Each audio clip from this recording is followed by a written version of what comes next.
Começa agora o BTCast. Teologia é nosso esporte.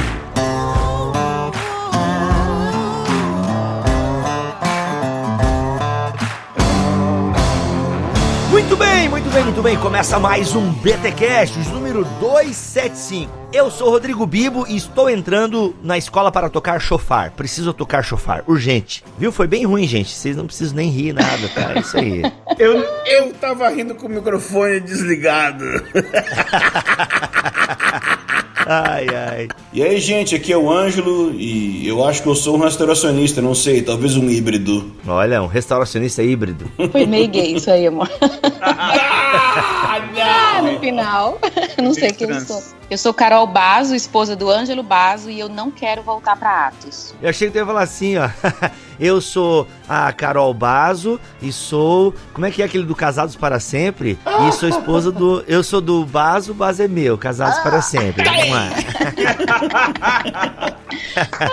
Eu sou Igor Miguel e a igreja precisa ser apostólica, não necessariamente primitiva. Olha aí. Gente, estamos aqui em mais um BTcast e trouxemos Ângelo Bazo, que agora traz também a sua esposa, Carol Bazo. Seja bem-vindo ao BTcast, Carol. Obrigada, Bibo. A podosfera clama por mulheres na teologia. Olha aí, quem sabe você seja aí uma voz aparecendo. Nossa, quem sabe, hein? That's the woman. O pessoal cobra da gente, Carol, verdade. É, cobra. E pra quem não sabe, a Carol fez junto com um grupo de irmãs aí, uma crítica interessante. Verdade. Né? Fala aí, Carol, fala um pouco pra galera aí. Eu faço parte de um grupo de estudo de mulheres. A gente estuda fé cristã, feminilidade, feminismo, mulheres do Brasil todo, super inteligentes, minhas amigas. E a gente lê um dos materiais mais populares. Super humildes. Assim, eu aprendo muito com elas, tô botando elas lá em cima. E a gente estudou um livro, um dos livros mais usados em estudo de grupo para mulheres, e a gente leu, fez uma reflexão e escreveu um e-book que critica e elogia parte do livro, e é uma mensagem boa para todas as mulheres aí do Brasil. Opa, já não quero nem, já vai ter que vir gravar BTcast, Carol, sobre isso aí. Cara, tem que gravar um BTcast. É verdade, é verdade. Muito bom. Já era, pronto, gostei, é isso aí. Gente, a gente reuniu essa turma aqui, o Bazo que volta, o Igor Miguel, que vocês já conhecem aqui da casa, para falar sobre restauracionismo, essa parada. E aí, temos que voltar a ser como a igreja primitiva? Temos que restaurar as paradas? Não, tem que vir um novo fogo, uma restauração, voltar aos princípios. A gente se perdeu na história, tem uma grande apostasia que aconteceu. Vamos entender este movimento, o que ele tem de bom, o que ele tem de perigoso. Mas antes, os recados paroquiais.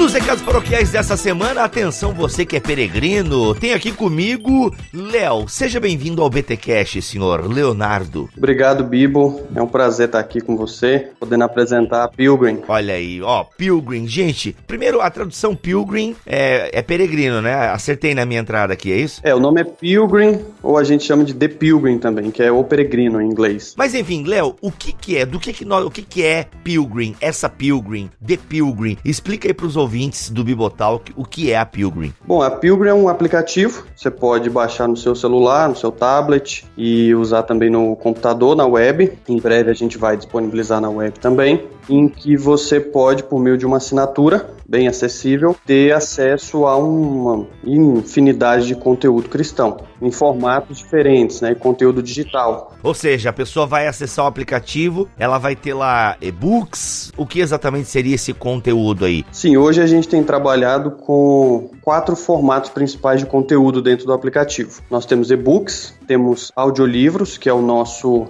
foco principal, é um mercado novo ainda no Brasil. Temos cursos em áudio e temos listas de curadoria. Então, pastores, professores, teólogos que vão estar indicando planos de estudo, listas de leitura para o pessoal que acessar o aplicativo. Fala o nome de alguns curadores aí, porque pelo que eu acompanhei a Pilgrim, tem uns nomes bem bacanas aí que estão nessa curadoria. Sim, a gente tem convidado bastante gente. Hoje, os que já aceitaram são o reverendo Augusto Nicodemos, reverendo Mauro Meister, o pastor Davi Lago, temos o reverendo Allen Porto. Pedro Dutti aceitou ou não?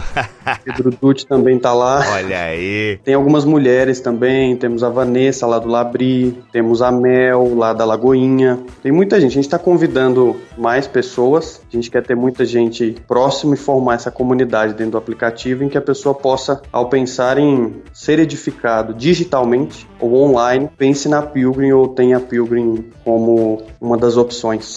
Até eu ia te fazer essa pergunta, Léo, o que motivou vocês a fazerem a Pilgrim? Então basicamente seria isso. Ou tu tava naquela fiel em que o Nicodemos levantou o celular e falou assim, se teologia não tiver aqui dentro, não serve pra nada, não sei o quê.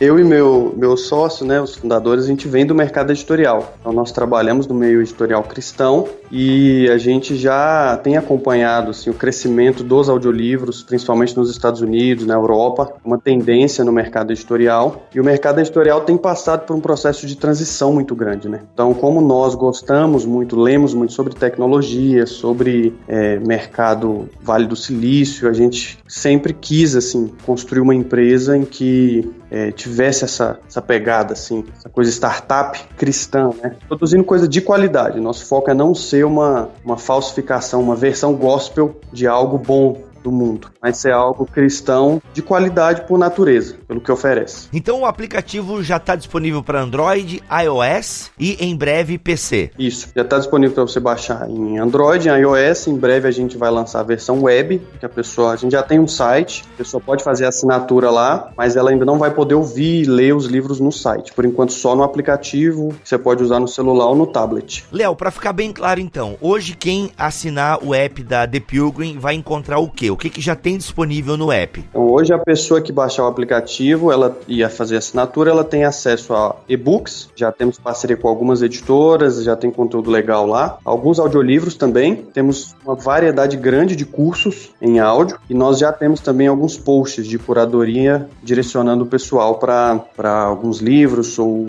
planos de estudo. Legal. E o que virá? Bom, em breve, muito em breve, nós estaremos lançando os sermões. Então nós teremos sermões dentro do aplicativo, começaremos com os sermões do Reverendo Augustus, depois nós lançaremos resumos de livros, também já está quase pronto. E é legal o resumo porque a gente quer oferecer resumos de livros mais difíceis. Às vezes a pessoa quer ler um autor assim que todo mundo fala, né? Todo mundo posta, mas nunca leu. Quando começa a ler tem uma dificuldade. A pessoa ouve o resumo e ela pode ter uma facilidade maior em começar o estudo daquele autor, daquela matéria específica. É isso então, gente. Chegou o The Pilgrim, esse app que vai ajudar você nesse rico universo da teologia, audiolivros, e-books, curadoria, sermões, podcasts em breve, enfim, muita coisa boa vai rolar lá no app. E olha só, em parceria com o Bibotalk, se você usar o cupom BTPilgrim, mas como é que se escreve? Meu Deus, é difícil, BTPilgrim. Tem aqui, é só você entrar na descrição deste podcast que o cupom está ali. Use o cupom que você vai ter aí quase 50% de desconto no primeiro mês, ok? Então use o cupom BTPilgrim para ter esse super desconto no primeiro mês. Fica quanto, Léo? Fica R$ 9,90. R$ 9,90 no primeiro mês e você aí pode experimentar o app e tudo mais. E se você quer ter mais detalhes do que nós conversamos aqui, basta acessar o site que é thepilgrim.com.br. Tá então, thepilgrim.com.br, o link está aqui na descrição deste podcast. Também estamos nas nossas redes sociais, você pode acompanhar a gente lá no feed do Instagram do Bibotalk, que vai ter um pôster lá, vai ter um banner também com o nosso cupom, ok? É isso, gente. Léo, obrigado pela tua participação aqui e Deus abençoe vocês com o The Pilgrim, cara. Valeu, Bibo. Obrigado aí, Deus te abençoe você e seu ministério também. Vamos então para mais esse episódio que tá, maravilhoso.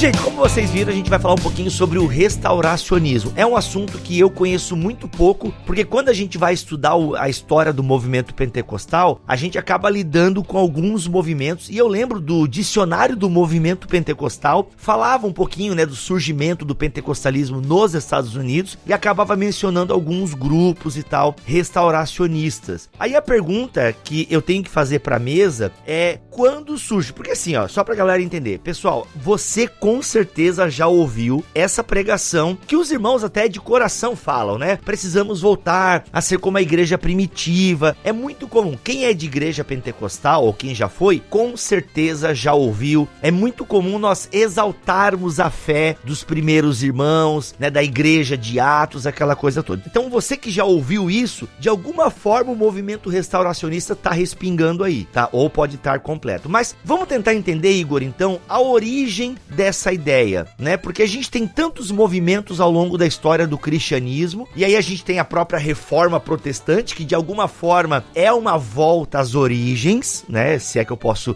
dizer dessa maneira, mas aí agora a gente tem esse movimento restauracionista, que é assim denominado. Eu não sei se é autodenominado ou for a denominação que deram para eles. Explica um pouco para nós aí a origem desse movimento. Na verdade, é o seguinte, a gente, antes até de entrar numa questão histórica, eu acho que seria fundamental a gente localizar esse sentimento que a gente chama restauracionista, né? Porque o sentimento restauracionista, que é a noção de que a igreja, ela, com todo momento de crise do movimento evangélico, em vários momentos da história, a gente sabe que isso sempre aconteceu, momentos em que a igreja se afastou um pouco das suas das verdades apostólicas, bíblicas, e de repente você tem sempre uma tentativa de retomar ou renovar a igreja em algum nível, né? E isso existe antes da reforma. Vou dar o exemplo aqui do movimento beneditino, né, que Roma estava decadente, tentou algo nessa direção. A gente pode lembrar aqui o próprio Agostinho preocupado com algumas direções que a igreja estava tomando na época dele. A gente pode pensar nas ameaças arianas, por exemplo, e aí a gente tem já no 4º século da era cristã uma reação a uma visão do cristianismo que não era trinitário, comprometia a visão bíblica da natureza de Deus. A gente tem mais tarde o próprio São Francisco de Assis, que a gente está numa época bem dele aí, né, em que também, de alguma maneira, denuncia a corrupção da igreja, etc., e a própria reforma, né? Se a gente for falar aqui de movimentos até a reforma, esses movimentos de inspiração, de renovação da igreja sempre existiram de alguma maneira. Claro, quando a gente fala restauracionismo, a gente está falando de um movimento que tem um local histórico. Claro que tem movimentos que pavimentam o caminho para o que a gente chama historicamente de restauracionismo, que eu já vou definir daqui a pouco, e a Carol pode me ajudar também, e o Ângelo. Então, assim, a gente tem aí, por exemplo, o movimento anabatista, né, que quando a reforma acontece, e a gente escuta isso muito, assim, a reforma, ela queria restaurar a igreja apostólica, etc. Isso é meia verdade, né? É porque, claro que existe uma retomada da doutrina apostólica, o que eu considero diferente de uma retomada do primitivismo da igreja, e às vezes essas coisas se confundem, né? Então, uma coisa é você ir para o núcleo apostólico da igreja, que é supra-histórico, supra-cultural, não depende de contexto histórico e cultural. Outra coisa é você querer aquelas características primitivas da igreja. Isso são coisas diferentes, mas que às vezes se confundem, né? Seria uma diferença de eclesiologia, não seria isso? Que uma tentativa de retornar realmente à igreja de Atos é uma tentativa de fazer uma reforma na eclesiologia, e que Lutero não exatamente começou pela eclesiologia, né? Exatamente. Então ele começa com um núcleo, digamos assim, doutrinário apostólico, né? E, claro, sem desconsiderar o fato de que existia aí uma longa produção teológica ao longo da própria história do cristianismo que prezavam por esse núcleo apostólico. Então não é que existia, por exemplo, vamos existe aí essa conversa, por exemplo, da grande apostasia, né? Eu falo que toda inovação doutrinária recente do cristianismo usa esse argumento, né?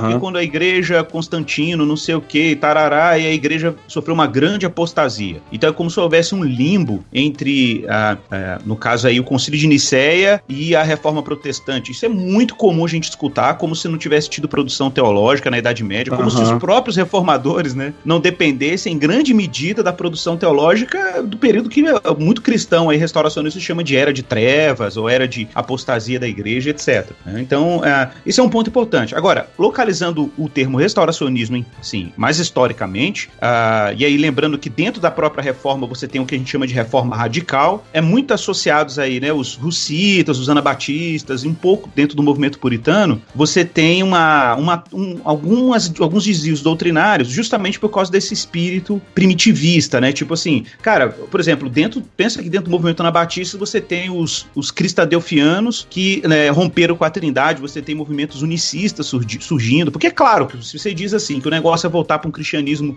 bíblico, óbvio que os reformadores também queriam um cristianismo bíblico, mas é porque às vezes quando fala bíblico, parece que se está falando biblicista, né? E é naquele sentido de retomar o contexto histórico-cultural do primeiro século, além da teologia, né? Da doutrina apostólica. Então, cria-se essa confusão, e aí você começa a ter novismos doutrinários, assim, muito sérios, né? Muito sérios. Então, por exemplo, é claro, se você nega que a história, que isso é muito comum, né? O pessoal fala assim, vamos romper com a tradição porque isso é doutrina de homens, né? Como se o intérprete primitivista também não fizesse suas doutrinas de homens na hora de interpretar aquilo que se chama de cristianismo primitivo, né? Essa é uma ironia. Mas eu só quero mencionar que a data específica do movimento restauracionista é porque a gente está falando aí do segundo, ele se localiza historicamente de forma mais intensa no segundo despertamento americano, o pessoal chama de Second Awakening, né? Meu, não sei falar isso aí, cara. Não sabe falar o quê? Second Awakening. É porque quem fez Wizard, né, quando era criança, assistia EA, aí consegue falar. Rica!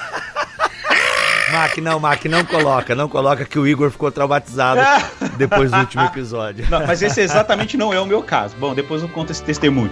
É assim que vamos resolver os problemas modernos. Sabedoria dos antigos. É isso aí. Então, esse segundo despertamento americano, ele produziu alguns resultados interessantes, por um lado. Por outro, a gente precisa reconhecer que, diferente do primeiro despertamento, que tem uma marca aí do Jonathan Edwards, principalmente, e tudo, que tinha uma presença reformada muito forte, etc. O Second Awakening, o segundo despertamento, ele é muito diversificado. E aí a gente tem, dentre os nomes desse período, um personagem que é importante mencionar, que é o Thomas Campbell.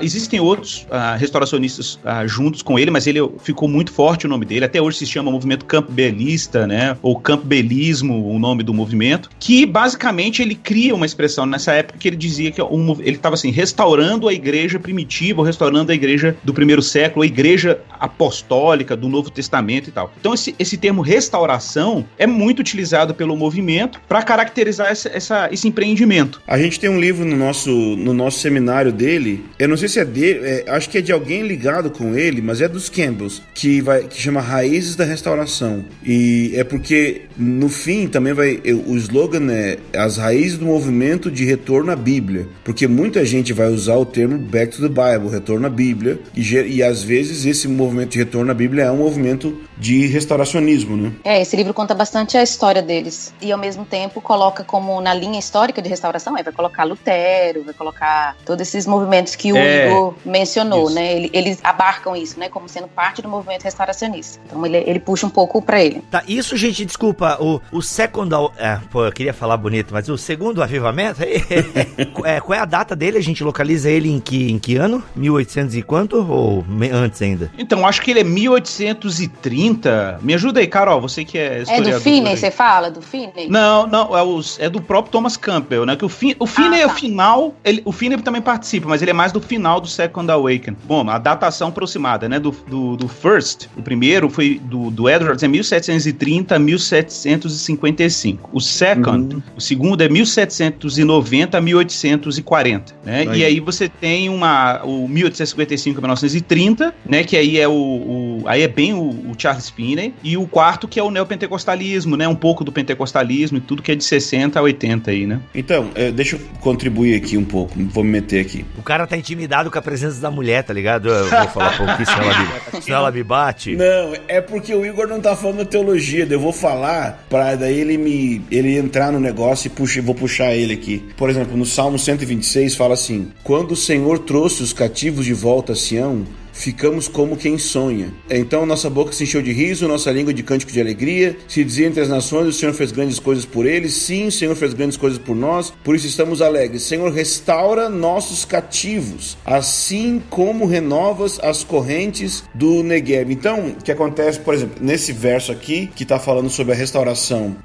do povo de Israel, que estava no cativeiro de volta para a terra, existe esse pensamento aí de restaurar. Então, no pensamento restauracionista, existe essa relação de que ou a Igreja Católica e aí em outros níveis as denominações são a Babilônia e Deus quer nos levar de volta a restaurar a Jerusalém, que é a igreja primitiva. Comente, Igor Miguel ou Carolina Sotero. Só acrescentando isso que o Igor falou, e o Ângelo falou, embora essa questão do restauracionismo possa ser uma posição teológica ou uma nuance, né, e pode aparecer em vários momentos da história da igreja, e pode ser diferente de um para o outro, quando o Igor localiza o movimento restauracionista nesse período aí de final de 1700 a 1800, tem um contexto que eu acho que permitiu o florescimento do movimento restauracionista, que tem a ver com o versículo que o Ângelo leu aí, que é a questão de muitas divisões. Então a gente está no período da história da igreja que a gente não tem mais uma única igreja católica, apostólica, a gente já passou da reforma e já tem um surgimento de várias outras denominações e dentro das denominações visões diferentes. Então eu acho que esse ambiente, principalmente americano, talvez anglo-americano, proporcionou esse surgimento do movimento restauracionista, que vai ser, por exemplo, que eu lembro muito que faz parte do movimento restauracionista a questão dos mormons. Então como é que surgiu os mormons? O cara viu várias igrejas numa cidade, você tem batista, você tem presbiteriana, você tem anabatista, você tem tudo quanto é tipo de igreja, e ele pergunta a Deus, Senhor, qual é a igreja certa? Para qual eu vou? E Deus responde para ele, né, abre aspas, ele se responde, nenhuma, porque todas erraram, mas a partir de você eu vou fazer a igreja certa. Então acho que essa figura aí Essa é a solução, meu povo! Essa figura do Joseph Smith ilustra o ambiente assim da época, que era de muita divisão e essa dúvida, né? Então tem, só localizando historicamente, então a gente está num período de igreja muito de florescimento denominacional, muitas visões diferentes, e também da questão iluminista, né? Pós-iluminista já aí, mais iluminista. É assim que vamos resolver os problemas modernos. Sabedoria dos antigos. É isso aí. Tem um dado importante também que eu lembrei agora, que é o Kenneth Stewart, no livro dele Em Busca das Raízes Antigas, que eu sempre menciono ele aqui nos áudios do Bibo, que é o In Search of Ancient Roots. Esse livro não está em português ainda, foi publicado ano passado em inglês, e o Kenneth Stewart fala muito do restauracionismo no início da obra. E o que é legal que ele menciona também é que a gente está aí num contexto de pós-independência dos Estados Unidos, 1776. Sim. Então existe um clima cultural na Nova Inglaterra, que era o antigo, né, a antiga colônia inglesa, uma sensação que o pessoal chama de edenismo, né? O que é edenismo? É assim, a gente tá num novo continente, é um novo país, então esse ambiente é do Éden, exato, essa ideia, essa possibilidade que a gente tem de restaurar as coisas de forma original, né? Então você tem a chance agora de ter um cristianismo puro, você tem a chance agora de ter um país novo, né? Então existe todo um potencial de você recriar o mundo, vamos dizer assim, não só o mundo, mas o próprio cristianismo, né? Então esse clima de novismo é um clima que está no ambiente cultural, mas que ele, de certa maneira, contagia também o ambiente eclesiológico. Então, por exemplo, você ser confessional nos Estados Unidos era estar, de alguma maneira, conectado com aquele cristianismo do velho continente. Então, também tem essa demanda de romper com o cristianismo do velho continente e a gente ter a chance de ter um novo cristianismo. Isso também acaba cooperando para esse ambiente que a Carol está tentando reconstruir aí também. Isso, e um ponto, assim, só acrescentando que o Igor falou do Campbell, ele foi muito influenciado pela filosofia iluminista. Então, assim, o nascimento do movimento restauracionista não é algo, assim, totalmente puro, vamos dizer assim, né? Isso. Nasce no meio da igreja, mas é muito influenciado pelo ambiente, pelo contexto da época mesmo. Então, a gente está numa sociedade, numa igreja que está traumatizada, vamos dizer assim, né? Se diz traumatizada com um período, vamos dizer assim, de idade média e está querendo romper com as amarras da autoridade da igreja, mas também está perdido, né? Não sabe para que lado vai. Ele tem uma influência do John Locke, né? Muito forte. Isso. Parece que ele foi aluno dele. Exato. E isso é importante mencionar, porque quando a gente fala de iluminismo, nós estamos falando de um movimento cultural e filosófico que tinha como característica principal o desdenho com tudo que era tradicional. Então é aquilo que o C.S. Lewis chama de snobismo cronológico, né? Tá, então se eu entendi bem, snobismo cronológico seria essa valorização do período presente, né? E achar que aquilo que veio antes não tem muito sentido. Olha aqui, no Google diz assim: snobismo cronológico é uma expressão criada pelos amigos C.S. Lewis e Owen Barfield para a falácia de se considerar o pensamento, a arte ou a ciência da época ou período anterior como necessariamente inferiores quando comparado com o presente. É como se fosse assim, só porque algo é novo, logo ele é melhor. E se é antigo, ele não é bom. Isso é bem característico do iluminismo, né? Então, tipo, o iluminismo, até o nome já é meio snob, né? Nós somos das luzes e quem estava antes enquanto estava nas trevas, né? E o C.S. Lewis faz uma crítica muito forte a isso, por isso que o C.S. Lewis é o cara das coisas antigas, né? Então ele volta, né? Ele volta para aquelas coisas meio medievais. Puro e simples. O gótico também. O mero cristianismo. Não é só isso também, mas o Senhor dos Anéis, Senhor dos Anéis não, o Nárnia. É porque Senhor dos Anéis encaixa também, é essa volta para aquela cultura gótica antiga, que misturou... Clássico, né? Isso, que misturou com o medieval, ele curte muito isso, então é uma forma dele até apresentar isso. Então é uma crítica dele aos iluministas e a esse pensamento moderno de que o que temos agora é melhor do que a gente tinha antes. É assim que vamos resolver os problemas modernos. Sabedoria dos antigos. É isso aí. Não, eu queria só falar uma coisa importante aqui ainda sobre o Thomas Campbell, porque tem a ver com esse espírito que a gente está tentando trabalhar aí do snobismo cronológico, que uma coisa importante é que o Thomas Campbell, ele era de uma origem confessional, ele era de origem presbiteriana, né? E de fato, o que a gente tem que lembrar aqui é que o argumento básico do Thomas Campbell, diante de um cenário de divisão da igreja, era de que o grande responsável por essa divisão era um dogmatismo confessional dessas igrejas históricas. O que é uma grande ironia, porque na verdade o que a gente vai ver depois do movimento Thomas Campbell para frente é uma explosão de versões de igrejas primitivas. Na mesma época do Thomas, vamos dizer assim, depois do restauracionismo, do segundo despertamento americano, o que mais nós temos como resultado disso, são chamadas seitas cristãs. Não, pensa que nessa época está surgindo o Testemunho de Jeová, o Adventismo do Sétimo Dia, está surgindo aí o Ciência Cristã, né, o Mormonismo, então tá tudo emergindo nesse contexto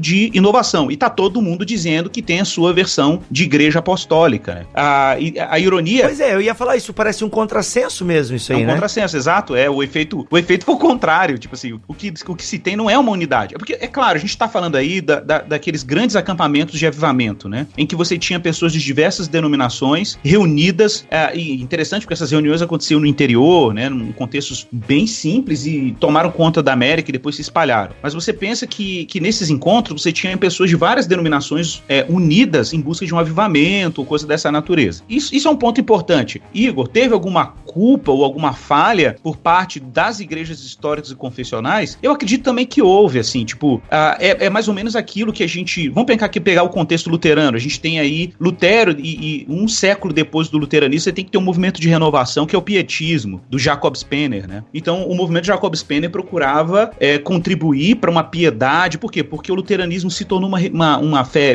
cristã extremamente formalista, com uma preocupação estritamente doutrinária, então havia um certo formalismo. Tá, mas aí a pergunta era, mas cadê aquela piedade que o Lutero tinha, de ver os portais da eternidade aberta e tudo, e de repente aquela fé não era uma fé meramente cognitiva, aquilo afetava o coração das pessoas e etc. E aí você tem um movimento de renovação dentro do luteranismo, que é o pietismo, né? Aí você tem o movimento da santidade depois também. Tem o holiness, isso, exato. Então, todos esses movimentos, eles estão reagindo a um problema mesmo, que é um problema de quê? De reduzir a fé cristã meramente ao campo doutrinário. O que eu acho legal no Jonathan Edwards, por exemplo, que eu acho singular, quem tá lendo aí, que já lançou, a Vida Nova lançou o Afeições Religiosas do Edwards, você vê nitidamente o Edwards tentando fazer uma aproximação entre ortodoxia e ortopatia, né? Ou seja, entre o compromisso com a doutrina e o compromisso com a piedade, né? E de repente você tem essa convergência. Por isso que eu acho que o primeiro Awakening, o primeiro despertamento americano, tem muito que nos ensinar no sentido da gente pensar numa forma de equilíbrio aí. Existe algo que cristãos confessionais dentro de denominações históricas precisam aprender ao tentar recuperar tradições de espiritualidade. Por exemplo, se você pensa no movimento pietista em alguns aspectos, você pensa, por exemplo, no puritanismo em alguns movimentos dentro do puritanismo, né? Eu não desprezaria, por exemplo, alguns movimentos dentro do pentecostalismo, do movimento carismático americano e europeu, não tem como você desprezar. Existem elementos ali que são importantes e que a gente não pode depreciar. Eu gosto muito de lembrar do Bavinck, o Herman Bavinck, que é aí, vamos dizer assim, um dos grandes intelectuais dentro da tradição calvinista continental, né, ou seja, do contexto europeu. Se você pega o Bavinck, por exemplo, quando ele vai falar de história da igreja, eclesiologia, etc., ele, assim, apesar de ser um reformado, o senso de catolicidade dele faz com que ele olhe para outros movimentos cristãos da época dele com apreciação. Ele elogia a atividade atividade missionária, por exemplo, aí eu esqueci o nome não é os menonitas, não, gente, me ajuda aí, os morávios, né? E ele elogia, por exemplo, a paixão evangelística dos metodistas, né? Então, a gente precisa ter essa capacidade de apreciar isso. Entretanto, a gente também tem que reconhecer a onerosidade, o custo de movimentos dessa iniciativa, né? A gente tem, por exemplo, esse desdenho pela confessionalidade. E a confessionalidade, num contexto como a gente vive hoje, ele é fundamental. Tipo assim, a gente precisa entender que a igreja cristã tem lido as escrituras há quase 2000 anos. E é curioso, porque são movimentos que valorizam muito o Espírito Santo, mas ignoram o fato de que o Espírito Santo também opera na história do cristianismo. A condução do cristianismo a uma unidade da fé é um movimento providencial, um movimento do Espírito, né? Então Deus tem iluminado mestres, tá lá, a gente fala tanto aí que Deus deu uns para mestres, né? E ele deu mesmo. E a gente precisa reconhecer que existem pessoas com dons específicos no corpo de Cristo, que cooperaram para a iluminação e entendimento das escrituras. E por isso que nós temos bons comentários bíblicos, nós temos teólogos da tradição, nós temos aí os concílios ecumênicos. Então a gente está aí dentro de um lastro, né, do Espírito Santo que tem conduzido a igreja a uma verdade doutrinária. O que eu acho que é legal nesses movimentos, que a gente deve aprender, é tentar uma aproximação da doutrina para a espiritualidade. Cara, que é louco, porque você olha os reformadores, eles têm isso lá, né? Lutero tem isso, Calvino tem isso, Martin Bucer tem isso, né? Zwinglio tem isso, que é essa coisa de, cara, para eles a doutrina era uma coisa muito viva, estava muito ligado à relação deles com Deus e tal. Então não era uma relação formalista, que é um problema, né? Que o restauracionismo está reagindo. É os seguidores que avacalham, né? Acaba sendo os seguidores assim que avacalham o movimento.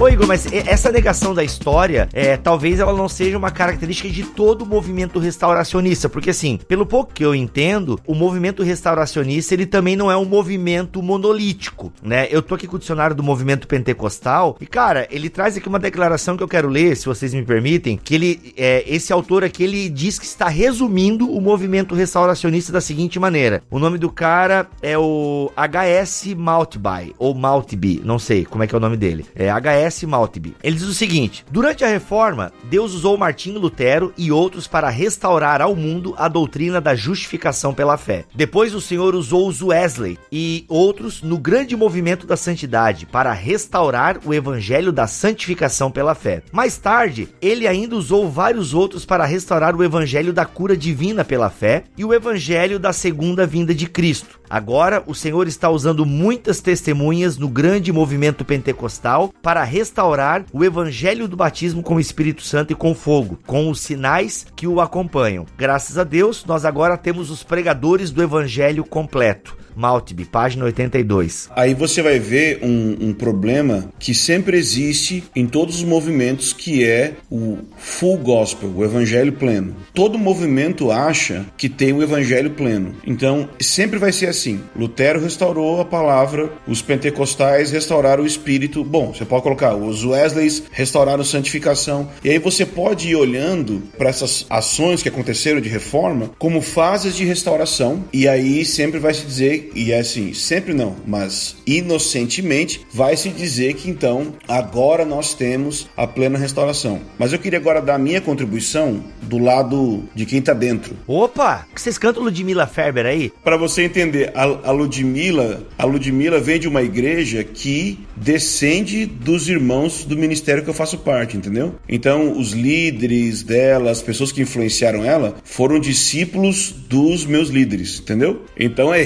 realmente tem uma coisa a ver. não é teórico. Eu acho que vale a pena o casal se apresentar, né? Porque eu converti na Adventista. Olha só, que legal. Ganhei de vocês, olha aí.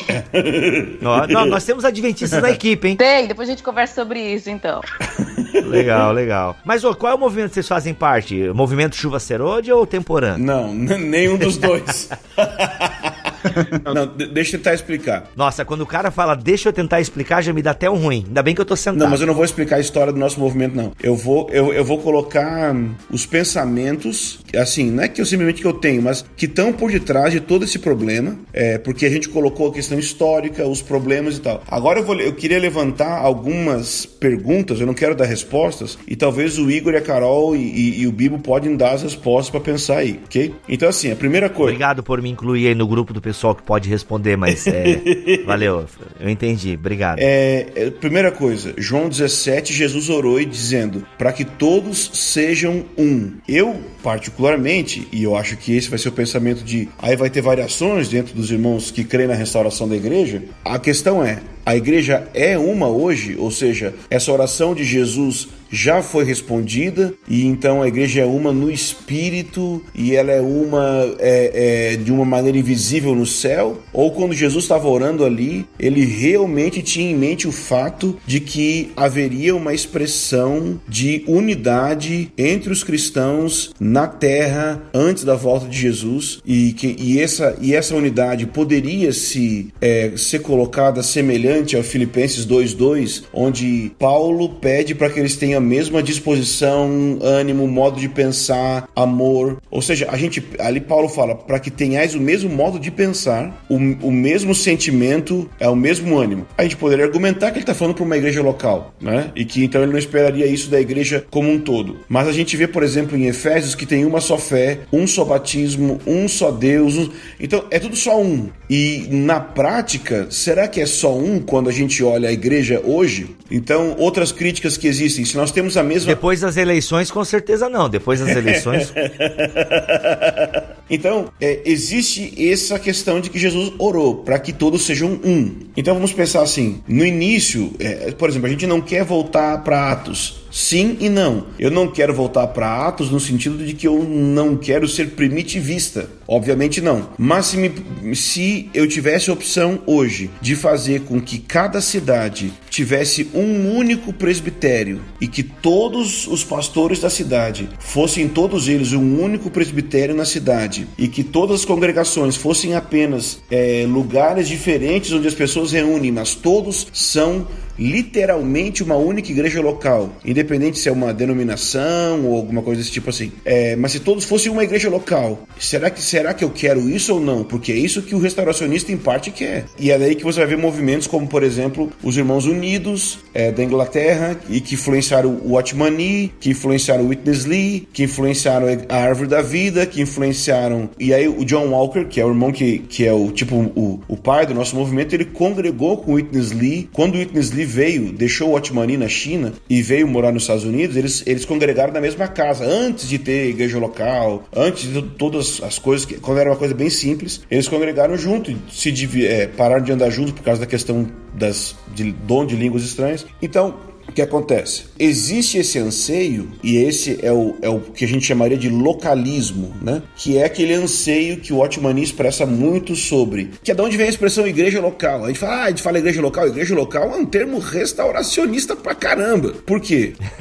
Porque igreja local significa que as dimensões que definem uma igreja é a cidade e não a confissão. Ou seja, quantas igrejas tem na minha cidade? Uma. E quantas igrejas... Então, o pensamento é, não existe duas igrejas em uma cidade e não existe uma igreja em duas cidades. Ou seja, a igreja daqui não está lá. Não existe a igreja que está aqui. A igreja Assembleia de Deus de Montemor não está em Indaiatuba. Por quê? Porque é outra igreja. Bom, isso é o pensamento restauracionista. Ou seja, a igreja de Filipe não estava em Coríntio. A igreja de Corinto não estava em Éfeso. Eram igrejas independentes e os elementos que limitavam elas era a localidade. Então, a pergunta que fica é, eu gostaria de voltar para isso ou eu prefiro que a gente esteja, tipo assim, dividido? Então, eu não posso, por exemplo, tomar ceia com os irmãos católicos. Bom, acabei de falar irmãos católicos, talvez quiser editar, pode editar, mas eu penso isso. Não, bem de boa, a gente é tranquilo com isso. É assim que vamos resolver os problemas modernos. Sabedoria dos antigos. É isso aí. Mas, ô Bas, eu vou te interromper. Vai lá. Vou te interromper. Porque aí vocês podem me ajudar também, Carol e Igor, porque assim, ó, esse desejo, ele é um desejo puro, ele é um desejo bacana, e de fato, Jesus tá orando isso, Paulo fala isso em Efésios. Só que quando eu olho pra igreja primitiva, eu vejo a igreja de hoje muito parecida com a igreja primitiva. Porque na igreja primitiva, a gente já tinha divisões, a gente já tinha os irmãos das línguas, o irmão que não gostava das línguas, a gente tinha gente que mentia pro presbitério. Claro que naquela época o pessoal morria por mentir, né? Mas tudo bem. bem. Sabe, então... É um detalhe, né? Um detalhezinho básico. Eu já vejo na igreja primitiva, né, infelizmente, eu acho que, não que a oração de Jesus tenha falhado... Não, mas eu não tô discordando de que a igreja não tivesse problemas e até mesmo divisões teológicas. Mas você entende que existe uma diferença entre ter uma divisão teológica na família e ter duas famílias. E ter duas denominações. Não, entendi. No fundo era tudo uma igreja, né, dos apóstolos, né, tinha aquela ligação apostólica, diria assim. Porque quando a treta pegou, o que é que aconteceu? Claro que depois, você chega em Apocalipse, você olha as igrejas, o problema tá maior ainda, mas quando pegou a questão dos gentios, o que a gente tem? Atos 15, vamos sentar, vamos conversar e vamos acertar isso. Entendi, o único presbitério decidiu a parada, entendi o teu ponto. Não foi nenhum presbitério, né? Ali a gente poderia olhar... Foi um exemplo, anacronismo, pô. Poxa, não, desculpa. Dá um desconto. Não, é que eu sou um restauracionista, então tudo tem que ser de acordo com os termos. Ali foi um movimento extra-local, onde os ministérios da obra, os apóstolos se juntaram com os presbíteros de Jerusalém. Agora deixa eu falar uma coisa. Ai. Meu Deus do céu. Deixa eu falar uma coisa. Ô, Bibo, restauracionismo é uma parada muito complexa, assim. Então, o Ângelo tá falando, talvez, de um espectro, assim, de um ponto que é muito, muito mais equilibrado. Então, por exemplo, dentro do restauracionismo, você vai ter gente que é extremamente sectária. Uhum. Mas agora o Ângelo tá falando de unidade. Você tem os irmãos que dividem em prol da unidade. Sim, então, assim, é muito complexo. Desde Thomas Campbell. Sim, então, assim, tem muitas variações e na história e hoje. Então, assim, eu queria só contribuir mais um pouquinho. Então, por exemplo, lá do começo, voltando, que a gente estava falando lá, o Igor e tal, do ambiente que surgiu, o movimento restauracionista em si, quando, assim, a história chama de movimento restauracionista, tem esse período aí, embora, igual a gente falou, tem nuances de restauracionismo em várias linhas e tudo mais. Eu não sei nem se dá pra dizer que a gente é restauracionista se for comparar com aquilo lá da história que a gente mencionou. Mas vamos lá, por exemplo... Desculpa interromper, meu bem, mas eu te amo. Não, tô brincando, mas é verdade. Não, mas é que a gente não... a gente ficou com muito... A nossa jornada, a minha e da Carol, se deu exatamente por causa disso que ela falou, que é tipo assim, a gente mas peraí, mas a gente é igual aos mormons? A gente tipo assim, a gente começou a ver vários problemas, a gente pensou assim, não, peraí, a gente não é. E aí, essa é a nossa jornada, é dizer até onde que a gente tá nisso ou não, porque tem muita aberração que a gente não concorda. Então, deixa eu aproveitar que você não falou, mas o que eu achava importante. Eu converti na Adventista, o Ângelo converteu em igrejas neopentecostais, então a gente teve uma jornada disso aí. Eu saí da Adventista por causa de dom de línguas, a gente foi expulso da igreja Adventista, mas eu amo profundamente, eu conheci Jesus lá e, independente do que falam, eu gosto demais deles e discordo de vários pontos. E aí a gente trilhou um caminho de buscar algo mais em Deus e tudo mais, e a gente acabou caindo muito no discurso de igreja nas casas, buscando vida real com Jesus e tudo mais. A gente também acabou conhecendo os irmãos que hoje a gente é ligado, que é dos irmãos Walker, que hoje no interior de São Paulo, mas era antes no interior de Goiás. Eles têm uma diversidade teológica, pode dizer assim, né, mano? Catalisador teológico. Então eu não posso dizer que eles Mas eles são sempre na caminhada, né? São irmãos da caminhada, né? Sim, são walkers. No caminho. mas não do Walking Dead. Ok. E tanto é que eles são catalisadores que eu conheci o Francis Schaeffer por eles, então várias linhas diferentes. A ênfase era muito forte na questão de restauração da igreja para a volta de Jesus, então uma ênfase muito forte em questão escatológica. E a minha jornada pessoal, que eu sempre estudei e dei aula de história da igreja, eu entrei em contato com muitos livros restauracionistas, que basicamente viam vários pontos da história da igreja como erros. Por exemplo, a instituição do bispo singular, né? Antes era um presbitério plural e agora você tem os bispos, que daqui a pouco vai dar o papa. Então, uma visão da história da igreja muito negativa. E foi nessa jornada que eu, lendo alguns livros, eu falei, não faz sentido. Deus não apagou a luz da história, saiu e abandonou a igreja e agora tá precisando de restauração e tudo deu errado. Que é aquela coisa meio Código da Vinci, sabe? Do Dan Brown. Massa. Enganaram a gente na história. Então, a gente precisa voltar lá e reconstruir do zero, porque... E achar os textos secretos e tal, e nós somos o... Esses quase 2000 anos de história a gente foi enganado, e por isso que a gente não tá com vida de Deus. E agora nós somos os remanescentes. Então a gente passou por essa história, a gente foi de igreja, de desigrejados, de pessoas que não acreditavam criticavam a gente passou por todo esse processo. Eu creio que algumas críticas são valiosas, que são reais. A gente também não pode ter uma ideia utópica da igreja, até porque todo mundo é pecador e igreja é o conjunto de pessoas pecadoras. Então tem problema sim, tem problema na história, mas essa negação total. Então essa é meio que a nossa jornada aí, né? A gente foi pras... Como é? A gente foi pra Atos e voltou. Ou seja, no fundo, o movimento restauracionista, até em off-topic a gente conversava aqui, né, Igor? Que tem, né, é uma resposta, ele acaba sendo uma resposta e acaba indo pra um outro extremo, né? Então a gente pode ter ali no meio do caminho, eu vou dar um exemplo, o movimento pentecostal, que é um movimento que eu faço parte, ele tem uma origem totalmente restauracionista, o movimento pentecostal, tanto que o movimento que vai dar origem ao movimento pentecostal dos Durham e, né, da parte branca do movimento pentecostal, mas começa com o Charles Fox Parham, que é o movimento da fé apostólica. Olha só, movimento da fé apostólica. Tanto que na escola teológica do Parham só se lia o livro de Atos. Isso. Ou seja, não, pra que ler Lutero? Pra que ler Wesley? Não, exatamente. Vamos ler o livro de Atos e olha aqui, gente. Nós vamos ler essa parada aqui e o que aconteceu aqui em Atos vai acontecer com a gente agora. Isso, é o Ctrl+C, Ctrl+V de Atos. Isso aí, eu fiquei preso nisso anos, tentando fazer a nossa comunidade um Ctrl+C, Ctrl+V de Atos. Foi uma das piores crises que eu já tive na minha vida. Caraca, mano, que doideira, né? Isso rola. É assim que vamos resolver os problemas modernos. Sabedoria dos antigos. É isso aí. Só que onde tá a ilusão? Então, pra gente desconstruir, porque assim, talvez alguns irmãos vivem isso, né? Tipo, pô, eu quero voltar, por que a igreja primitiva é assim, né? Por que e como é que a gente, o meio que o Igor já respondeu um pouco isso, mas eu queria agora até um tom pastoral, se a gente pudesse, como que a gente responde a esse anseio? Porque é um anseio bom, é legítimo você querer uma igreja avivada, uma igreja que ora, né? Eu tenho uma pregação minha chamada Marcas de uma Igreja Pentecostal, que inclusive já preguei em algumas presbiterianas. Foi muito interessante. O pessoal se assusta com o título, né? Que isso, irmão?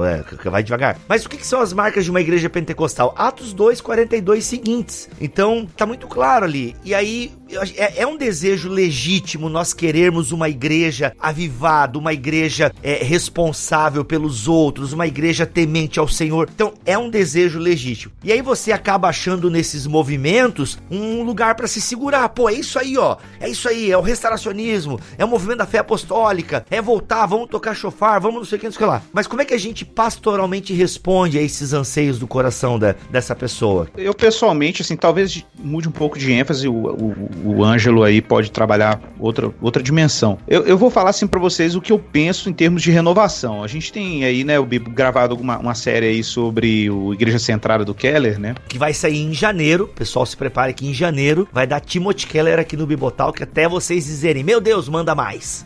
Então, a gente tem percebido, assim, até numa experiência prática nossa mesmo de igreja, assim, que uma coisa que tem trazido uma renovação interessante em nossa igreja, e até não é uma renovação, assim, que as pessoas poderiam olhar e externamente verem, por exemplo, no expressivismo da igreja, não. É que a gente que está no gabinete pastoral percebe essa renovação, né? É que o evangelho, quando a gente tem um olhar fresco quando eu digo assim, o reconhecendo o evangelho como uma realidade, o que Cristo fez é uma realidade, a ressurreição dele é uma realidade, e como que a gente começa a orbitar a nossa vida ao redor desse centro de gravidade que é Jesus Cristo. E claro, de novo, você podia dizer assim, mas toda igreja fala de Jesus. É verdade, mas as pessoas se apropriam de Jesus de forma não evangélica.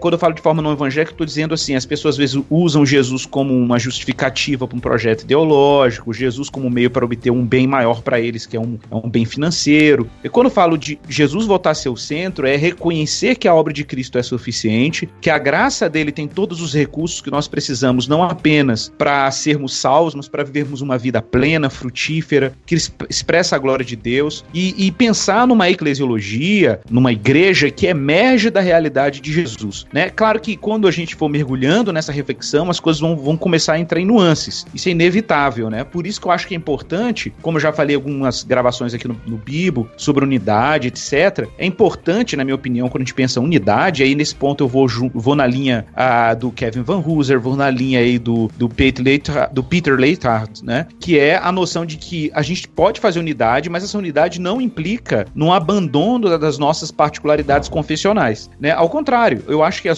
quando a gente é leal a uma tradição confessional, isso não significa necessariamente que eu sou sou acrítico, ou seja, que eu não tenho nenhuma crítica à minha confessionalidade. Não, eu simplesmente acho que aquela confessionalidade aprecia dimensões que eu considero que são realmente mais próximas do que eu entendo que a igreja precisa, mas eu não me fecho à minha confessionalidade. Eu reconheço que tem riquezas em outras tradições que podem trazer vantagem para minha expressão de confissão. Eu gosto muito do livro do Carl Trueman, chama O Imperativo Confessional. Ele trabalha muito... Livro tremendo. Livraço. Tem em português pela Monegismo. Como é que é o nome? Imperativo Confessional. E quem fala inglês, eu aconselho ouvir a conferência que, se eu não me engano, ele ministra, que é Confession and Piety, do Doctrine and Devotion. Maravilha. Muito bom, muito bom. Inclusive, assim, eu acho que esses movimentos, como movimentos mais carismáticos, movimentos que vieram talvez de um lastro restauracionista, eles podem redescobrir algo aí na confessionalidade, sabe? De olhar para a confessionalidade de novo como um patrimônio da obra do Espírito ao longo da igreja. É tudo certo? Não é tudo certo. Mas é bíblico 100%? Não é bíblico 100%. Mas a gente precisa reconhecer que é um empreendimento autêntico, assim, que houve uma obra realmente do Espírito, houve, claro, ali uma interferência humana, porque passa pela condição humana, mas a gente precisa apreciar isso. Então eu acho que esse é um ponto, que é possível, o desejo por uma renovação é autêntica, mas eu temo que esse desejo por renovação possa cair numa espécie de subjetivismo. O que significa isso? A renovação ser uma busca subjetiva, e a gente perdeu o lastro coletivo, histórico dessa renovação, né? É assim que vamos resolver os problemas modernos. Sabedoria dos antigos. É isso aí. Eu queria só citar aqui um trecho de um livro que, inclusive, eu recomendo muito, e talvez a Carol e o Ângelo podem falar do Cristianismo Pagão, do Frank Viola aí, né? Deus me livre e guarde! Isso, que é um livro restauracionista em vários sentidos, mas eu vou citar aqui um trecho do livro do Kevin DeYoung, né, pela editora Mundo Cristão, que é Porque Amamos a Igreja, que foi o título, inclusive, de um texto no meu blog sobre esse tema, e o Kevin DeYoung cita um trecho aqui interessantíssimo aquele Bob Kauflin, que é músico, né, muito respeitado aí no meio reformado. Ele cita a seguinte frase do Bob Kauflin, o Kevin DeYoung. Ele diz assim: durante anos, considerei as tradições religiosas como impedimento à espiritualidade bíblica. Associava orações repetidas, recitação conjunta dos credos, confissão pública do pecado, leitura das escrituras, calendário litúrgico e ordens do culto a legalismo e servidão. Propus-me a repensar a adoração coletiva a partir do zero, que é o que todo mundo faz, né? Buscaria apenas a Bíblia e não dependeria de nada do que as pessoas tivessem feito nos séculos anteriores. Achei que estava sendo original. Na verdade, eu estava sendo apenas ignorante e orgulhoso. Então, é bem isso, assim, a gente às vezes, tá bom, é verdade que existe o orgulho da tradição, existe o orgulho confessional, é uma armadilha, né, é uma armadilha mesmo, mas sejamos coerentes, eu também vim do contexto pentecostal, o orgulho da espiritualização, o orgulho, né, de ter uma coisa autêntica, o orgulho de quebrar as confissões e achar que você tem agora uma interpretação bíblica que a maioria das pessoas estão escravas da tradição, não tem, é um tipo de orgulho, então, também é um tipo de orgulho, então acho que a gente precisa apenas reconhecer que os diferentes orgulhos que nós carregamos podem ser empecilhos para a gente apreciar, em sentido amplo, as riquezas que Deus depositou na sua igreja ao longo da história. Inclusive, até já contei isso várias vezes aqui em BTcasts no passado, mas eu nunca me esqueço uma vez que eu estava num culto e o irmão pregando Salmo 51, se não me falha a memória: irmãos, porque o Espírito me revelou que o hisopo era uma planta medicinal do tempo de Davi, não sei o que. E aí eu tava com a Bíblia de estudo aberta, que era, acho que na época eu usava de Genebra. Aí tava lá bem, estava escrito exatamente a frase que ele falou: o hisopo era uma planta medicinal, não sei o que. Eu falei, cara, não foi o Espírito Santo, mano. Pô, ele leu no comentário da Bíblia de estudo. O cara não, é feio falar que ele estudou, né? Em muitos contextos, gente, em muitos contextos, eu não estou dizendo que o movimento pentecostal é assim, segura a tua onda. Mas em muitos contextos pentecostais em que eu vivi, é feio o cara falar, irmãos, inclusive estava estudando esse texto, porque não, pô, mas como assim? Tu não orou? Tu tem que orar, não estudar o texto. E isso é uma marca mesmo do mundo pentecostal onde eu vivi. Você vê poucos comentários bíblicos na estante dos pastores, sabe? Porque parece que é um demérito. Não, Deus me revelou na sua palavra. Você vai conversar com os irmãos, é muito comum, né? Eles fazem um salto histórico muito grande. Não, e é um desejo, e é que a gente tem falado, é bonito isso. Não, eu quero o que a Bíblia diz sobre isso. É igual quando o camarada fala assim, não, que no meu culto, na minha igreja, só vai ter o que o Novo Testamento mostra que tem no culto. Cara, então tu tá lá lascado, porque o Novo Testamento não fala um monte de coisa de liturgia, de culto. Aí você vai montar como uma liturgia? Ah, não pode nem ter violão, então, porque não tem violão no Novo Testamento, ou tem, nem sei. Bateria também não pode. Então você, às vezes, tem umas armadilhas que você acaba entrando, que você tem que tomar muito cuidado e você tem que realmente peneirar, e olhar pra história, olhar pra trás de si e fazer também um julgamento. As igrejas emergentes, pô, elas estão erradas? Ah, pera aí, cara, nem todas estão. Às vezes tem um diálogo com a cultura aí que eles estão sabendo fazer melhor do que o nosso e dialogando com a cultura sem se perder, sem perder a essência. Então eu conheço igreja de vertente presbiteriana totalmente dialogando com a cultura, com a cidade, entende? Mas tu vai ver a pregação calvinista, aquela coisa toda. Então eu acho que inclusive isso é bem reformacional, né? Pelo pouco que eu tô vendo essa parada aí.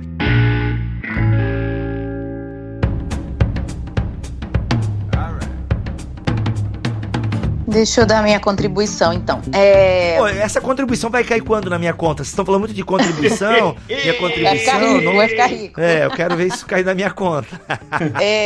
Uma questão, assim, sobre o restauracionismo, que eu fiquei preocupada até em dividir, que o Fala Ângelo do Frank, falou... Fala do Frank Viola. Vou falar. Vou gastar um tempo agora. Assim, o restauracionismo como aquele período, aquele grupo que surgiu lá, principalmente nos Estados Unidos, Inglaterra e Estados Unidos, eles tinham algumas coisas em comuns, que era, por exemplo, aquela volta às escrituras e rever a igreja a partir do Novo Testamento. Eles tinham muito isso. A proposta de um novo modelo de igreja, reação, né, em resposta aos modelos mais tradicionais e históricos que tinham. Aquilo que o Igor falou da grande apostasia, que é uma característica muito forte, que é tipo assim, todas as igrejas que existem hoje são uma Babilônia e Deus quer fazer uma nova igreja, quer restaurar. Isso é muito característica da época. E pra mim, um ponto assim que mais pega no restauracionismo, nessa parte bem negativa, porque dentro desse restauracionismo a gente vai ter os Campbells, que são os discípulos de Cristo, vai ter o Barton Stone, que pra mim é o cara mais icônico do restauracionismo. O Barton Stone é o cara que ele é totalmente contra a tradição. Ele é uma pedra angular do movimento, né? Assim, ele chega a ser engraçado, porque ele é tão contra a tradição que o movimento meio que implode, né?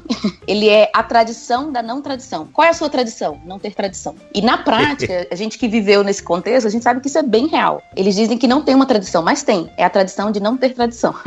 E era muito forte isso, né? Tanto é que o movimento meio que acabou e tudo mais. Então, pra mim, o resumo do restauracionismo, assim, se falar a maior crítica do restauracionismo, e eu acho bem importante, Bibo, a gente falar isso, tá falando isso aqui hoje, porque muitos movimentos desigrejados ou de pessoas que estão feridas com a denominação, toda aquela história que é bem, já faz um tempo, tem muito desse movimento. Bebe muito desse movimento, às vezes sem nem saber. Então, pra mim, o ponto é que eu quero chegar, que aí é meu lema, minha bandeira, é desonestidade com a história, assim. Eu percebi que tanto o pessoal do restauracionismo dessa época aí, quanto nuances que a gente vê hoje em dia em vários movimentos, grupos não denominacionais diferentes, é que eles são desonestos com a história. Então tem uma desonestidade, não é só aquele esnobismo, né?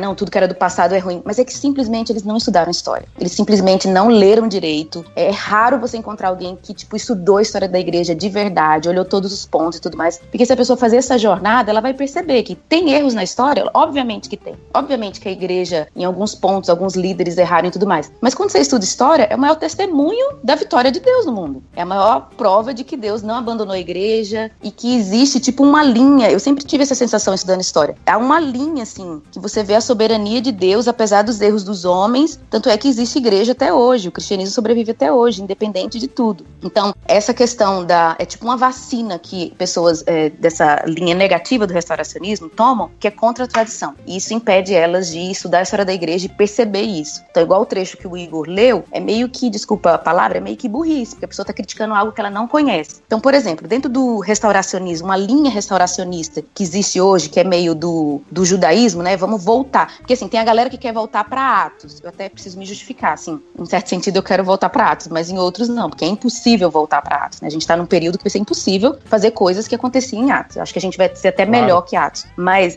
galera do restauracionismo judaico, eu não quero nem voltar para Atos, eu quero voltar antes ainda. Então, por exemplo, eles têm uma crítica... Eu quero voltar pro Egito. Lá tinha peixe, tinha carne. É uma volta tão grande, sem fim, né? É porque a galera vai dizer assim, você quer voltar para Atos? Ok, qual dos capítulos? Tem gente que diz que a queda da igreja começou em Atos 4. Isso, já começou o desvio ali. Caraca, velho. Aham. Nossa, mano, aí o pessoal é hard mesmo. Então, assim, essa galera, por exemplo, que quer voltar bem pra questão do judaísmo, dizendo que a igreja tem suas raízes judaicas e que a história atrapalhou isso. Em partes, eu também creio em alguns pontos disso. Mas, por exemplo, eles têm uma crítica à influência da cultura grega. Então, a cultura grega, quando a igreja foi pro solo grego, saiu do solo judaico e foi pro solo grego, a igreja se desviou completamente. Então, tem essa acusação muito forte. Ou seja, a igreja moderna é um presente de grego, então. Tipo isso, daí pra pior. E é uma falta de estudo de história, porque agora mesmo, nesse momento assim da minha vida, eu tô estudando muito a parada dos concílios e é incrível você ver as diversas opiniões, a diversidade de pensamento e como que tiveram homens na história, homens de Deus, que abraçaram parte da cultura grega, mas também rejeitaram e fizeram uma análise correta, mas as pessoas não se dão o trabalho de estudar isso e já pegam esse pacote de crítica e já saem criticando. Então, essa desonestidade com o estudo da história é o que mais, assim, eu acho perigoso, pernicioso, assim, gera esse snobismo. E essa questão, assim, de a gente esquecer, por exemplo, a reforma, né? Você reformou algo. Então era algo que já existia. A gente não pode ter essa soberba. O Ângelo sempre fala isso, né? Criar a roda, né? Tipo, eu vou criar a roda. Eu tenho 2000 anos de história aí de gente que já estudou um monte de coisa que eu tô querendo aprender a falar agora. É ser muito snob e não querer subir, tipo, nas costas, né? Nos ombros dos gigantes e aprender com eles. Então, muita gente que é da linha restauracionista prega a unidade da igreja, né? A igreja tem que ser uma, tá vendo? Essas denominações, essas confissões só vieram trazer divisão para a igreja, mas eles estão dividindo, porque eles negam e brigam com toda a história. Então a gente precisa ter uma unidade histórica, vamos dizer assim, né, com os homens que já morreram do passado e tudo mais. É assim que vamos resolver os problemas modernos. Sabedoria dos antigos. É isso aí. Até o Peter é um ouvinte nosso católico que manja bastante de teologia católica. Então, Peter, você pode me corrigir. Mas até pelo que eu já andei vendo, é um dos discursos, né, da Igreja Católica contra o movimento protestante. Porque é inegável, depois da reforma, a raiz, né, a alma de... Até a gente falou disso, né, no BTcast, Igor, sobre o Sola Escritura, né? É inegável que depois da reforma houve várias denominações. Mas antes já da reforma, o cristianismo já era dividido, né? Já tinha o cristianismo do Ocidente, o cristianismo do Oriente. Aliás, se você vai estudar a história da igreja, já bem lá no começo tem essa divisão, né? A própria teologia do Ocidente já era diferente da teologia do Oriente e tal. O Alistair McGrath, inclusive, enfatiza no livro dele, A Origens Intelectuais da Reforma, o pluralismo que existia, por exemplo, nos diversos movimentos sobre, claro, como eu falei, sobre a umbrella, né? Sobre o guarda-chuvas da igreja. Então, sob o guarda-chuvas da igreja, você tinha uma diversidade de movimentos, que inclusive, se não fosse essa diversidade, nós não teríamos, por exemplo, o que o Lutero está fazendo na Alemanha, né? Lutero só fez o que fez na Alemanha porque havia uma liberdade no ambiente teológico de você ter posições teológicas diferentes. Então, achar que o fato da igreja ser monolítica em termos de governo, né, não significava ela ser monolítica em termos de doutrina ou de correntes, ou de tendências ou inclinações teológicas. Eu acho assim, e bem acho mesmo, a gente não tem como voltar para Atos porque ali era o início da igreja, né? Então, assim, há virtudes na igreja de Atos, claro que sim, mas ali era o início da parada. Exatamente isso, cara. Tá? Eu nem terminei de falar, mas é isso aí. Eu sei onde você tá chegando. Mas é um profeta falando, cara. Não, assim, eu acho que você tá levantando que é por uma questão de tempo mesmo, a gente vive outro contexto cultural, é óbvio. Então, olha que interessante, você tá vendo aí como é que a gente tem um problema sério em relação à questão, o cristão e a história. Não sei se vocês estão percebendo, todo o nosso problema de discussão aqui é a relação do cristão com a história.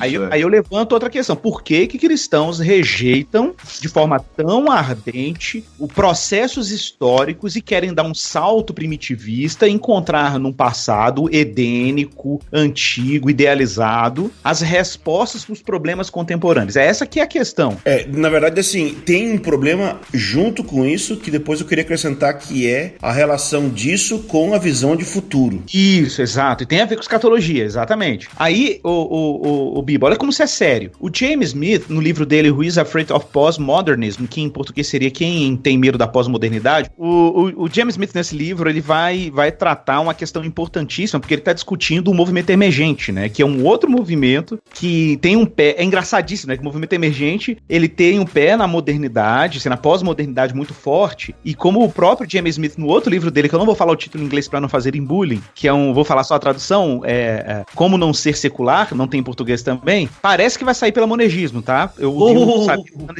esse spoiler aí. Então, esse livro, o Smith vai falar o seguinte, que uma característica da pós-modernidade é que a modernidade, ao mesmo tempo que ela quer tudo muito novo, muito inédito, muito autêntico, ele tem uma espécie de nostalgia pelo passado. É o vintage, né? É o vintage, exatamente, cara. Então, essa nostalgia é típica da pós-modernidade, né? E aí, olha que louco. E esse cenário, o Smith nesse livro tá criticando o movimento emergente, etc. E aí, num determinado momento, ele vai dizer o seguinte, que quando essa rejeição histórica que existe nos movimentos primitivistas e movimentos parecidos, é uma rejeição à própria criação de Deus. Por que é uma rejeição à criação? Porque é aquela visão gnóstica, assim, quase platônica, de que tudo que é temporal, tudo que é histórico, é sempre maculado pelo pecado, é muito maculado pelo pecado, etc. E aí, de repente, você tem... Olha só que coisa louca. Por que a gente tem essa discussão? Vamos pensar o Caio Fábio aqui, falando contra as instituições, contra o cristianismo institucional. A gente ouve isso muito, né? Esse é o sistema,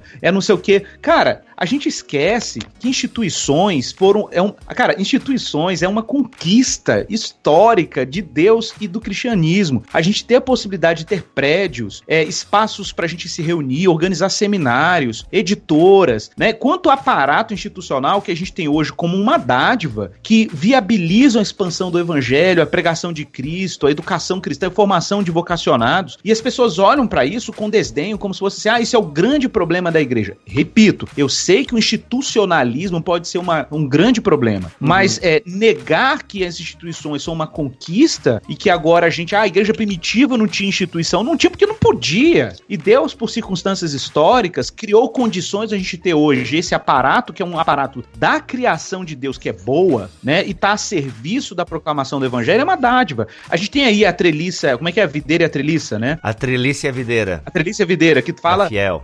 Isso, que não, é da Monergismo? A treliça e a videira é da Fiel. A Monergismo tá te pagando quanto, cara? Que eu não tô ganhando nada.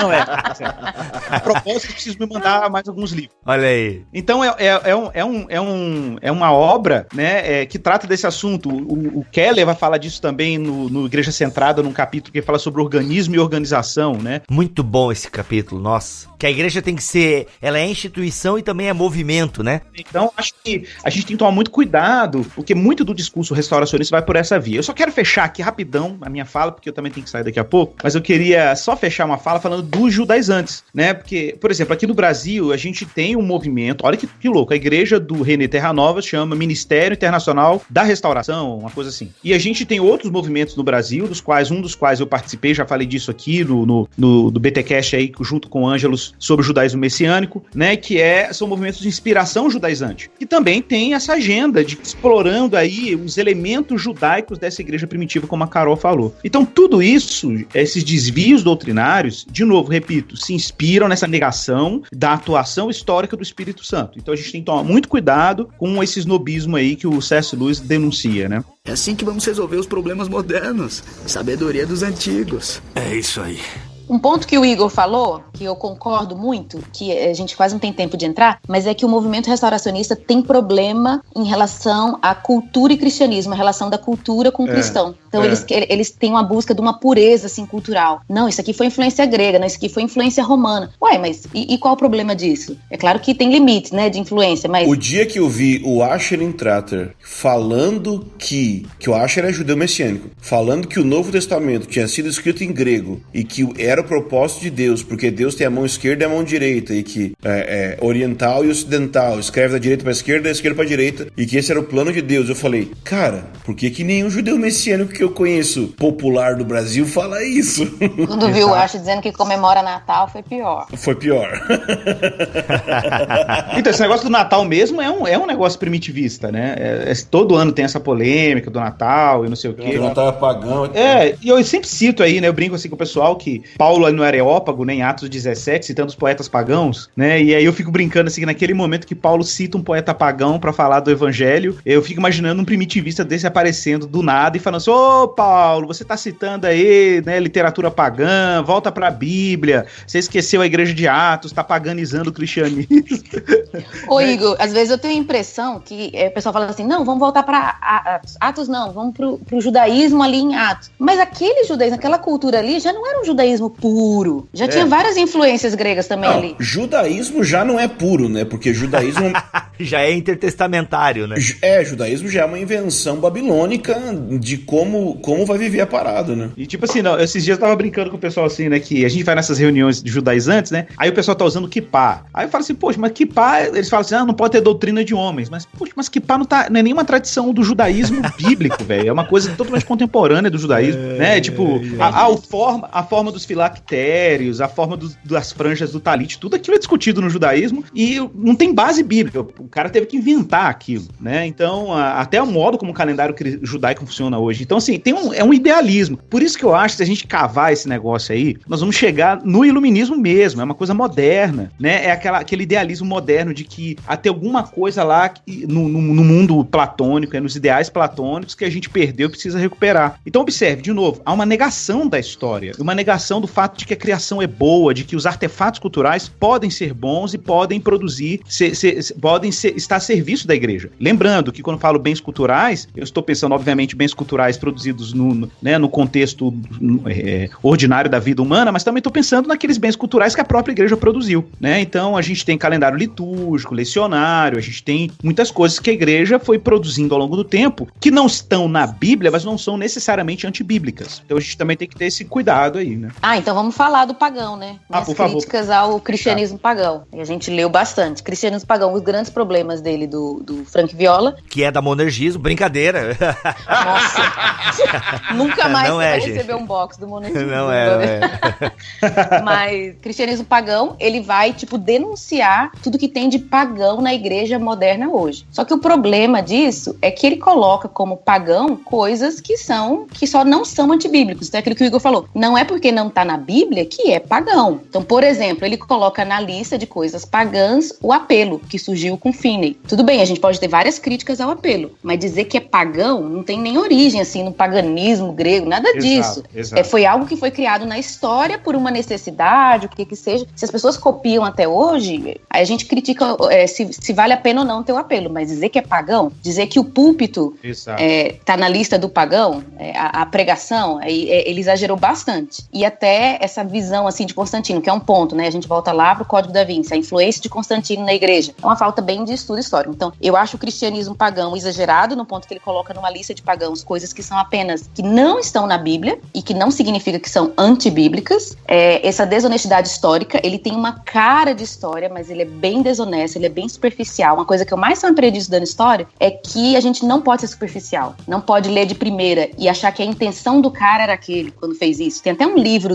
vou pedir ao Igor que fez o Wizard, eu não sei de quem é, amor? É do Peter Leithart, né? Que é defendendo Constantino. O cara tá... Peter Leithart. O Constantino é um monstro. Eu não vou falar o título em inglês, Defending. Mas é defendendo Constantino, não tem em português. Que é uma tentativa de não ser desonesto com a história. Vamos tentar olhar direitinho o que é. É um evangélico escrevendo um livro defendendo Constantino. Isso nunca foi visto antes na história desse planeta. Diz o nome em inglês aí, Igor, porque talvez tem gente que ouve a gente, que fez Wizard como você e pode estar interessado nessa literatura. Cadê o Igor? Saiu? Desculpe meu... Eu fui cair na pegadinha do microfone no mute. Eita, olha aí. Meu Deus, vou te falar. Então, não. O Peter Leithart tem um livro que chama Defending Constantine. O subtítulo é The Twilight of an Empire and... como é que é? Eu esqueci o subtítulo. Mas é Defending Constantine, é Defendendo Constantino. Uma coisa curiosa, assim, falar em Constantino, muita gente usa esse argumento do Constantino, assim, por exemplo, eu não vou crer na Trindade, porque foi o Constantino que defendeu essa doutrina pagã. Reunir no domingo é o dia do Deus Sol. Cara, você sabe uma coisa que eu fiquei chocado? Eu tava lendo a enciclopédia católica, assim, falando sobre Constantino. Cara, Constantino foi batizado, morreu ariano e foi batizado por bispos arianos, cara, por presbíteros arianos da igreja. E cara, ele, tipo assim, ele morreu não trinitário. Tipo assim, ele, de certa forma, ele permitiu uma liberdade do concílio se posicionar de forma trinitária, mas ele não morreu trinitário. trinitário. Então dizer assim, Constantino influenciou, eu já ouvi isso muito. Constantino influenciou o concílio para ser trinitário. O cara era antitrinitário, como assim? O Bart Ehrman, né, vai nessa linha, né? Tem coisa, o cristianismo primitivo era polifônico, heterodoxo, e a ortodoxia é os vencedores que escreveram a história. Isso aí vai uma longa discussão. A conclusão que eu tiro disso tudo, gente, é o seguinte: precisamos voltar para o evangelho. A igreja primitiva já tinha esse desafio de voltar, né? De voltar para as palavras de Jesus, de viver as palavras de Jesus na prática. E aí a gente tem que fazer o diálogo com a nossa cultura, aquilo que não ofende nenhum princípio bíblico, ok, né? Então isso acho que alivia um pouco a nossa carga. É assim que vamos resolver os problemas modernos. Sabedoria dos antigos. É isso aí.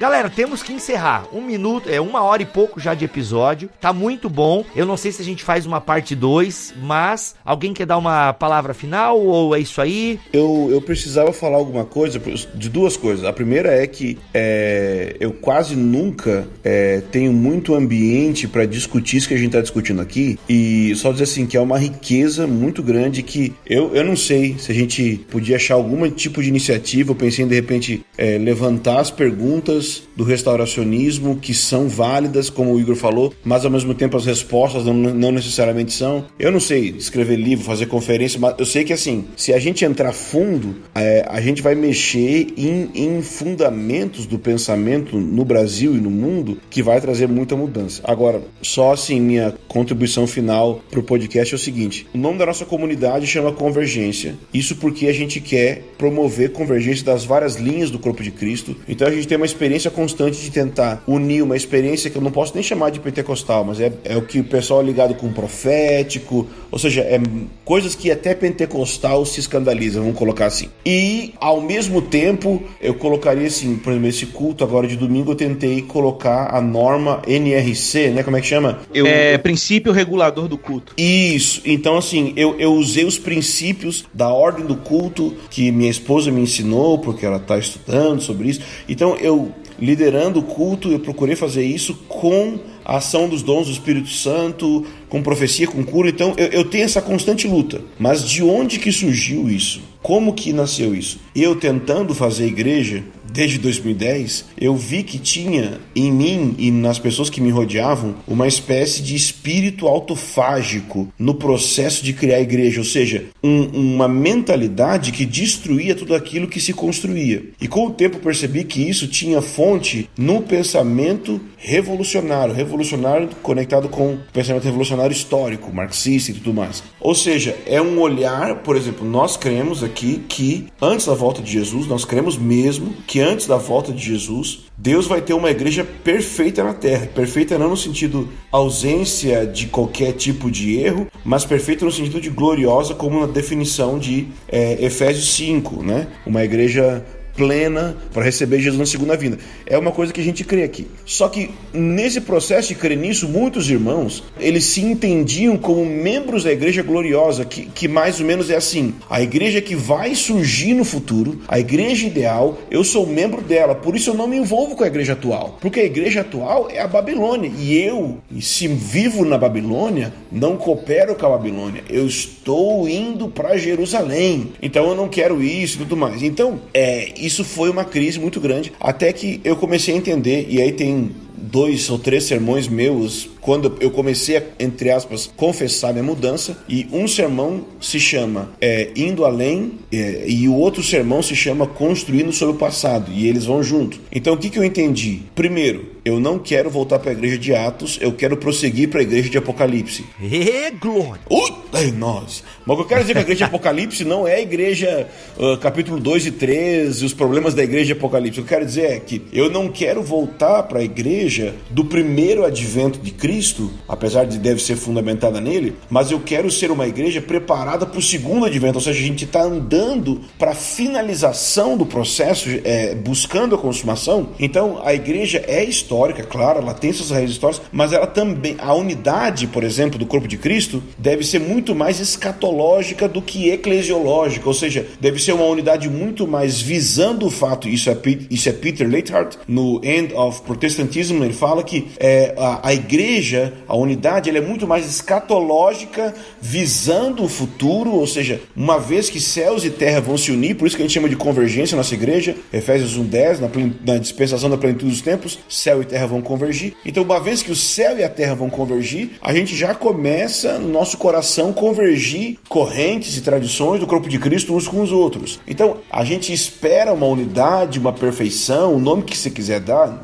perfeição no sentido de completude, não de ausência de erro, mas de maneira escatológica, ou seja, uma igreja pronta para a volta de Jesus. Então, o que eu entendi muito bom tudo que Deus fez até agora na igreja, Deus tem feito, mas a gente precisa prosseguir, ou seja, a eclésia reformata sempre reformando, a igreja continua reformando, mas precisa construir seu passado, ou seja, tudo aquilo que Deus vai fazer no futuro na verdade baseado nos fundamentos do passado. Então eu penso que a gente tem que ser, eu penso que o profeta, assim, digo eu que creio nos 5 ministérios, sei que sou um herege talvez por causa disso, mas eu creio que todo profeta ele olha para o passado e ele consegue perceber não apenas a história como sendo uma sucessão de fatos, mas a história como possuindo uma mensagem de Deus nela, e essa mensagem coopera para entender como eu devo me posicionar hoje em prol da preparação do caminho para o futuro. Então, quando eu olho para tudo que Deus fez do passado, eu preciso usar disso. Então, por exemplo,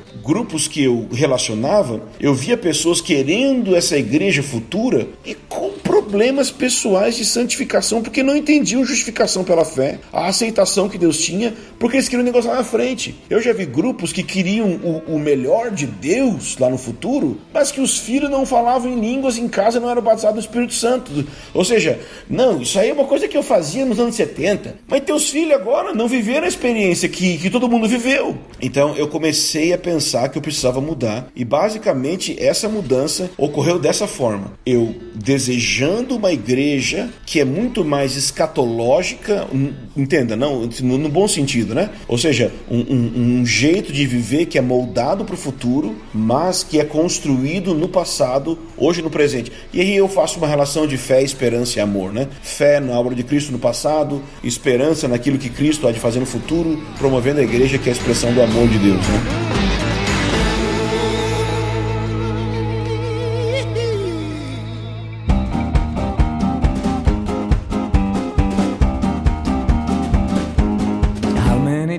É isso, minha gente. Vamos nessa?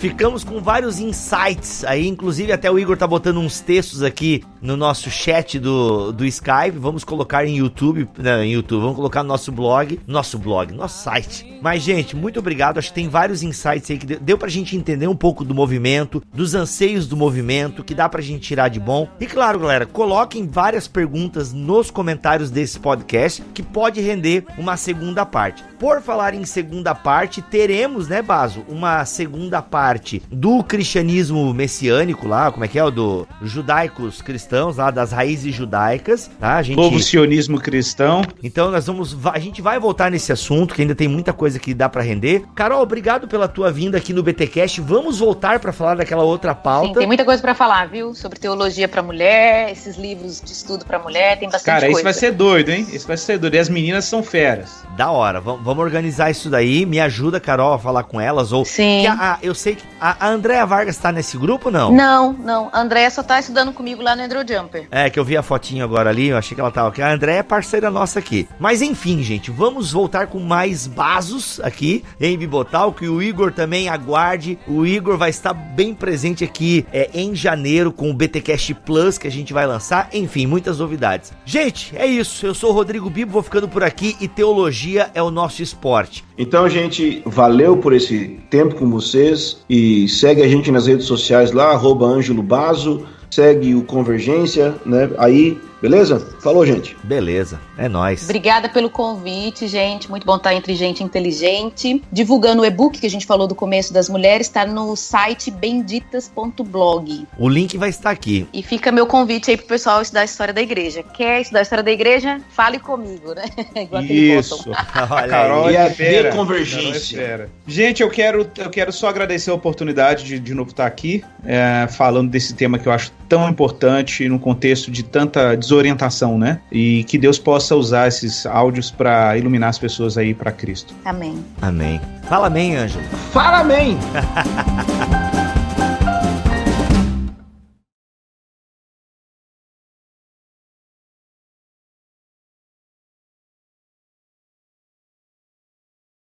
Rica! Mac, não coloca que o Igor ficou traumatizado depois do último episódio. Pobreza pega. Pega.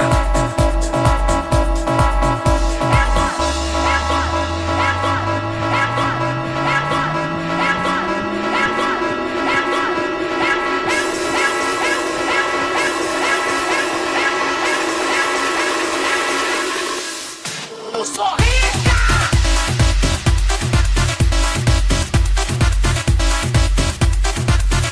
Eu sou rica!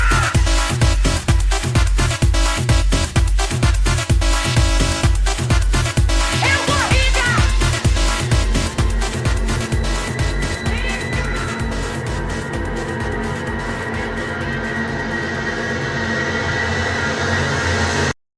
Rica! Eu sou rica!